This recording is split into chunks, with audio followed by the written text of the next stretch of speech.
Does code quality matter anymore? AI can generate a lot of code, and it's making developers so much faster. So does it matter if there's a few more mistakes? Can't AI just fix the mistakes it makes and keep going? Hopefully you've spotted some bad assumptions in those questions, but let's talk about code quality in light of AI code creation in today's episode of DevQuestions.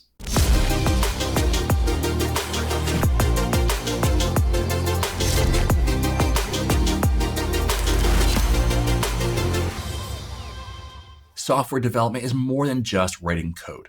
So let's talk about the rest of it. Specifically, let's talk about why software quality still matters. Now, I'm going to give you a conclusion of this episode right up front. Then we can talk about why this is my conclusion. Code quality is incredibly important. A lot of people are ignoring this fact, but that's going to cause them major problems in the near future. Too often we look at software development and think this is about just writing code, but that's not our job. That's the tool that we use to accomplish most of our job, but it's not really the core job. The core job of a software developer is to use their expertise to create a solution to a business problem. And that's the key. Our role is to support the business in some way. Now, sometimes what we create is the business. Amazon, Microsoft, Meta, and more would not exist without the software built by their employees. But other times, it's in a less prominent way. For instance, I worked at a college where the software I worked on supported the business side of the college, admissions, enrollment, payments, and more. The actual job of the college was teaching students. But the key thing to remember is the college would not have survived without the software that supported it. I worked at an insurance agency, same thing. The insurance agency sold insurance, but they needed the software to make it happen. I worked at a manufacturing plant. The software is what powered the machines and allowed them to do their jobs and how and when to do their jobs and how those things interacted. I worked at a warehouse. The boxes would not get on shelves or be able to be sent out the door without the software that I wrote. So software is incredibly important, and almost every business relies on it. Think of a business and then try to think about how they do that business without a computer, without software. Even in your personal life, you probably heavily rely on software. Need a recipe? You probably look it up online. Want to navigate to a new town? You probably use a Maps app.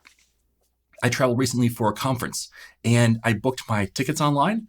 I booked my hotel room online. When I landed at the airport, I figured out where to go to get an Uber. I took an Uber, which is a software product. And then whenever I want to go somewhere outside of walking distance, which I walk most of the time, I use an Uber. And I use Google Maps to find out where restaurants were. I went to the conference and had a mobile app that told me what sessions are where, so I knew how to go to the right place at the right time. So very much, even my personal life is tied to software working well. Now, we've properly placed the importance of software in our lives, but let's think about software quality. What happens if software goes down? What happens if software quality gets reduced? Now, you may think, well, it's annoying, right? But let's go a little bit further than that. We discussed in past weeks about GitHub and how horrible their uptime is recently. They're currently at 91% uptime. And we may think, well, that's frustrating. Whenever I want to, look at an open source repo, it's slow or it's down or has problems. And that is an inconvenience, but there's actually more to it than that. You see, a lot of businesses rely on GitHub for their software hosting, where they put their software, their private software. They have private repos. I have private repos on GitHub where all of my code lives. Now, imagine if you wanted to push an update to your site and GitHub is down. What do?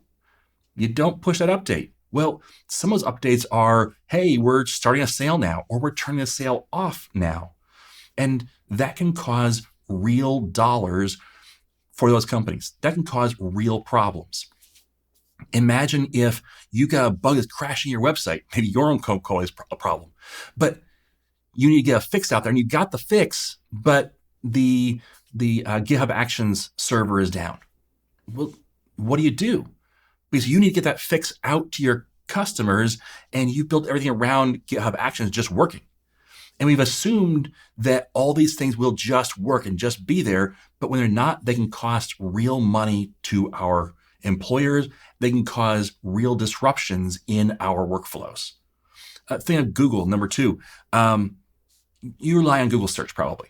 And maybe now you're going to ChatGPT or somewhere else to do your lookups. But a lot of the world still relies on Google search. What happens when those search results aren't right? For example, what if Google decides that through a glitch or through something else that your local business doesn't exist?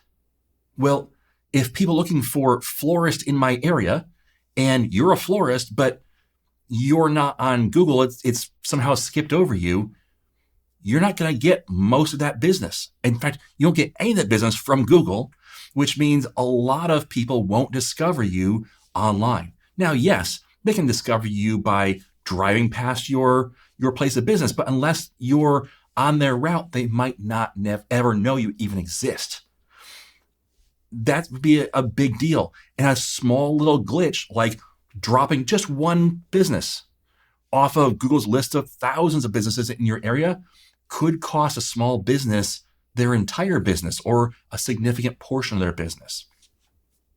There was an article recently about how Google has AI search results now, where when you search for something, the first thing that comes up is actually an AI generated statement, and then there's the results, which is frustrating. But there are people that were testing it for medical needs. And one of the things they were asking was, hey, I've got this particular medical condition. What foods should I eat? Which is a great thing to Google, right? You want to look those things up and verify, hey, what can I eat? What are some ideas for what I can do for meals that would work with my current medical condition? Well, they found that a significant portion of the time, not only did Google AI get it wrong, it gave the opposite results.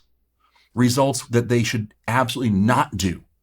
Instead of saying, don't eat these foods, it said, eat these foods. That glitch could cost someone their lives. So yeah, that's kind of important that we have reliable software. Now, yes, it can cause your business business life. It can cause you your life. Like, these are not small things at Google. You might say, okay, well, that's Google. I don't work at Google. Cool, no problem.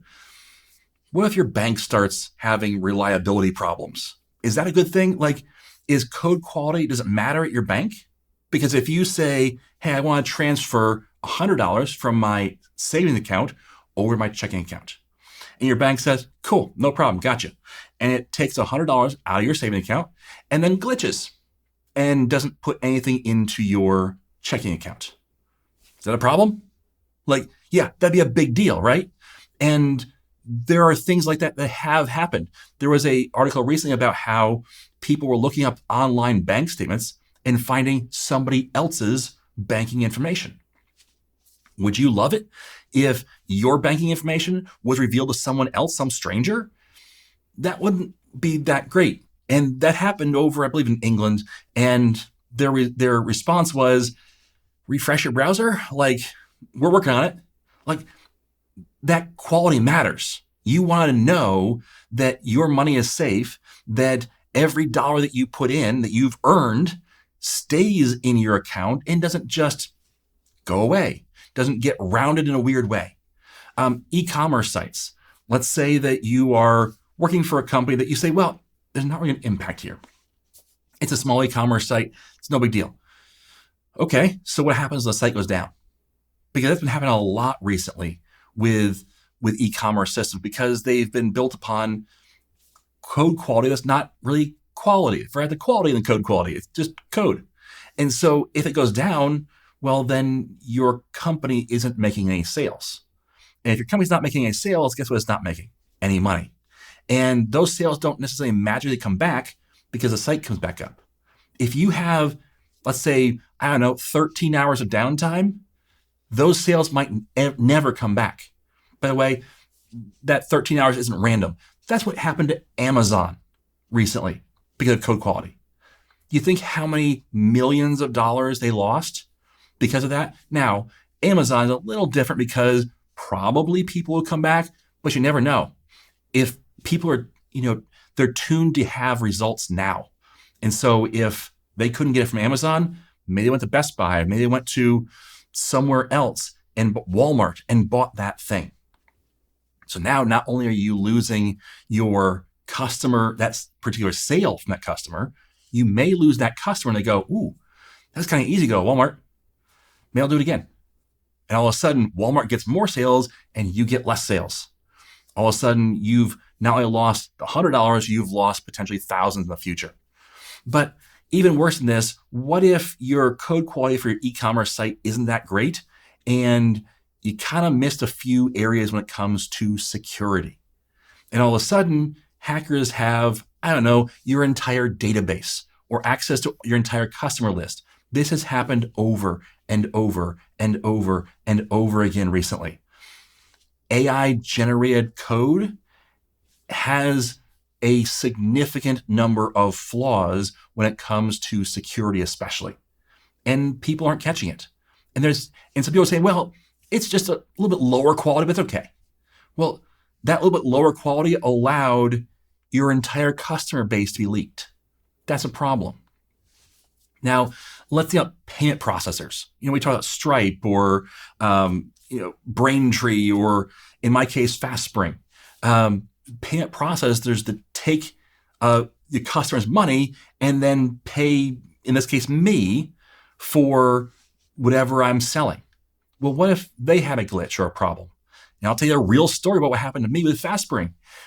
We had a quote where we quoted a customer. We said, hey, this is going to be $14,000 for this purchase. And they said, cool, that'd be not a problem. But can you put that quote in our currency instead of in US dollars? Not a problem. FastSpring does this. We change their currency, send that quote back over. They pay the quote, no problem. Until we started looking at the actual income, the money we received from FastSpring. That money, $10,000. Not $14,000, $10,000. Why? It wasn't a rounding error. It was because their system had a glitch. It had a bit less quality than we would hope for. And all of a sudden, what should have been $14,000 of income is now $10,000 of income. And here's where the real fun comes in. I don't get that money back. FastSpring says, hey, it's in our terms and conditions. It's tough. Okay? That's not a great place to be. That glitch in real world cost me $4,000. That code quality was a major problem for me. And you know what? That can cause FastSpring long-term impacts as well because I tell you, or because I change off of FastSpring because I look at other companies and say, hey, are you more reliable? Because quality matters. Or what about if you're in Uber? Let's say I was driving all over San Francisco recently in an Uber.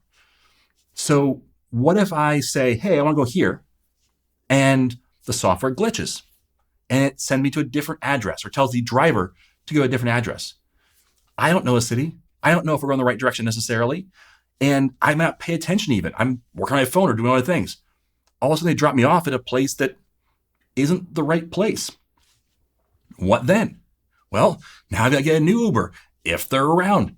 So that'd be a problem. What if they double charge me or charge me 10% more? How would I know? That kind of quality could be a problem. Or on their side, what if they were charging me 10% less?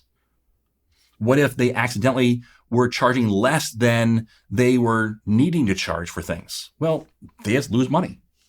Or what if, and this is one that kind of scared me a little bit. So I was in San Francisco. I went across the Golden Gate Bridge to a place called Battery Ridge, I believe. It's a place on top of the mountain. You can look over and see the whole bay and the bridge, and it's beautiful.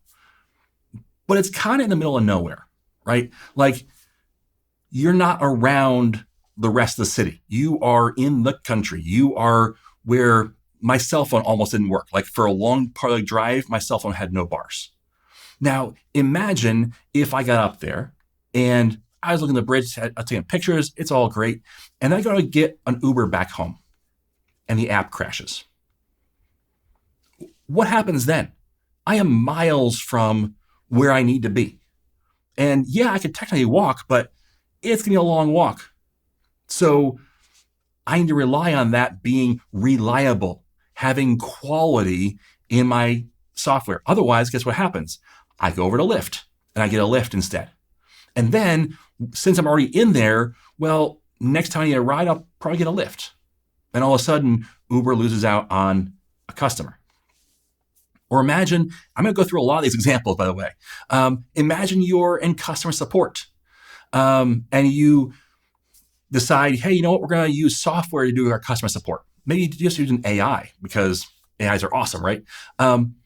Like YouTube does, where they automatically search for problems and then take your video down or demonetize it. And then when you try and get support, you can only talk to an AI person. And what if that AI bot doesn't understand what you're trying to say and puts you in a loop? What do? There is no recourse. And that's kind of where YouTube is in a lot of places right now. There's just no recourse because, oh, well, system's not perfect. And you know what? Code quality is not as important as moving fast, right? Except for the fact that you're not supporting your customers. Okay. And that can be a big deal for some companies. For YouTube, maybe they don't care. But for some companies, they really do. Or finally, let's talk about deployment systems. We have talked a lot about continuous integration and continuous deployment. And that's really a valuable tool to make sure that you have a consistent delivery system, a consistent system where you are sending all of your code out to the right spots, you're building it correctly, you're doing it in a repeatable way so that if it's going to work right in pre-production, it's going to work right in production. There's always important things you've learned to do and built systems around, especially if you're a large company or you work with microservices or other things where it's a very complex system. Well, there's been a number of cases where that deployment system wasn't exactly bug-free, where there's a little bit of quality problem. I mentioned before Amazon's 13-hour outage. Now, they kind of walked back these claims, but initially they said that what happened was they used an AI system to help them with deployments, and it decided that their entire production environment should be wiped out and reset because that's the easiest way to, start over, which sounds like a lot of junior developers. Just wipe the code out and start over. That caused a 13-hour outage. That's a big deal. Companies have had their databases wiped out because the continuous integration and continuous deployment system said, hey, you know what? I'm going to deploy that database, but let's do a reset first on that. That's not okay.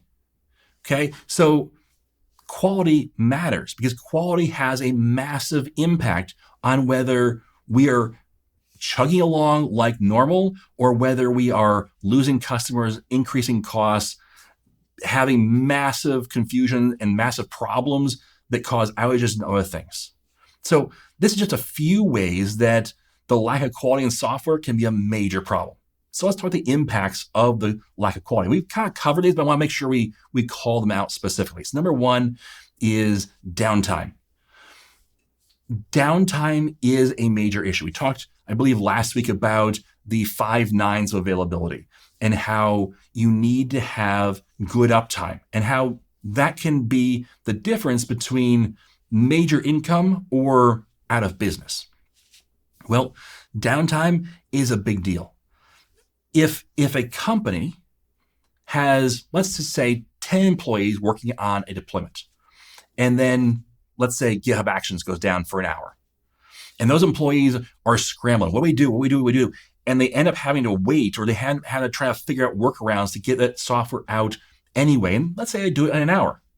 Well, that's an hour's worth of work that they shouldn't have been doing. 10 employees times an hour's worth of work. Well, that can be hundreds, if not thousands of dollars just in the cost of the employees. But now think about the fact that in that hour that software should have been out, there could have been opportunities that software would have taken advantage of. Maybe you're launching a sale. I've done this. Go launch a sale and a glitch happens and the sale doesn't get launched.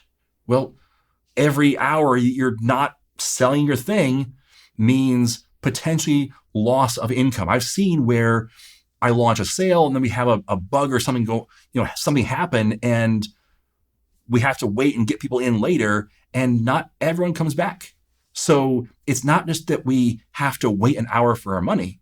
It's that money may never come back. It's a loss of opportunity. There's also the idea of data corruption. We have backups, hopefully. Check your backups. Always test your backups. But we have backups for our software and for our data. So let's just say that you have, a system that's, you've tested it, you got all your backups in place and you know that it works. But what if you deploy software that's just a little off, where maybe it instead of writing to line 3, it writes to line 4 every time. It's always one off. But that's hard to spot, right? It's not easy to spot something that's a little bit off, but still seems to be working. And so it might work that way for a week, 2 weeks, maybe even a month, until someone goes, hey, I'm running this report on our sales and things don't look quite right. And, or someone checks their credit card statement, which is usually 28 days or more after the purchase. So you're talking about a month probably before this gets discovered. Well, they discover it a month and go, hey, looks like a problem. Well, you spend another day tracking another problem and go, oh no, this is not just, caused things to be a little incorrect. This has corrupted our data. But how do you recover that? Because you might have backups that are in the right spot, because maybe it started at noon on a Tuesday of, March 2nd. Well, because you have, weekly, monthly, hourly, daily, hourly, weekly, monthly backups, but because it's so far back, you only have a monthly backup and it started March 1st. So you're missing a day and a half if you go that way. Or you can go the other side of it and you got March 8th because you have the weekly backups. Well, now you've got 5 days of corrupted data. Like, it's not like you're going to say, hey, I want to restore back to Tuesday at noon. You might not have those backups. So that data corruption can be a massive issue for your company. Data corruption is terrifying. And if you are not really careful, then your little glitch can actually cause major problems for yourself now and for years to come. Or what about data theft? Number 3. So you've got a little bit of a flaw in your security, not a big deal, except that someone has been downloading all your data or changing your data. That's a problem too, where they get in, you don't know they're in, but they make some changes. Maybe they run their own sale and drop all your prices, or they change what your customers' data says. That could be a big deal. And data theft is a massive vulnerability for your company. And you're saying, hey, you know what? The software got faster. That's the important bit. Yeah, it's not secure, but it's faster. We got more software. We wrote more software. That's a problem. Okay. Number 4, loss of customer confidence. If I have a company that loses my data, I'm not going to be very confident in them. If I have a company that, I don't know, causes me to lose $4,000, I'm going to struggle to be confident in them. If I have a company that has downtime all the time and I can't use the product when I want to, I'm going to struggle to be on board with continue to use them. Loss of customer confidence is a big deal, because it's not just the money you lose today, it's the money you lose for years, and also the fact that people talk to other people. And all of a sudden, my lack of confidence turns into your lack of confidence. And all of a sudden, you're like, oh no, maybe we didn't just lose one customer, we lost 5, 10, 15, because of that spreading out effect of word of mouth. Number 5, it's going to boost your competitors. If you have downtime, if your app is down for 4 hours, not a huge outage, right? It's a massive outage. Because if I come to sign up to your app and it's down, but I was choosing between you and another company, I'll go to the other company and check them out. And I might not ever come back. Because I don't want to sign up for two services and always test out both. I'm just going to test out the one that works. So you can lose customers to your competitors. So not only are you losing money, your competitors are gaining money. So that's a big deal. And then finally, there's financial impact or financial ruin. If you have software that is not reliable, that has problems, that things come up continually, like we're seeing, again, GitHub now has a 91% uptime. It means 9% of the time they have some type of downtime. That's a huge deal. Well, that's going to impact companies that go, you know what? That's a risk we're not willing to take. So we're going to take our business somewhere else.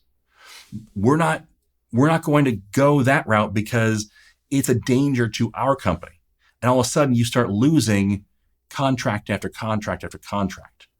That can cause a real financial impact and eventually financial ruin. It can destroy a company. If your production database gets destroyed by a glitch, and the backups do too, because that's happened because of AI, well, that's not just a bump in the road. We're going to shut the company down now. Because that's very, very, very hard, if not impossible, to recover from. So quality is really important. There's a reason software developers are paid so well. Without good software, businesses fail.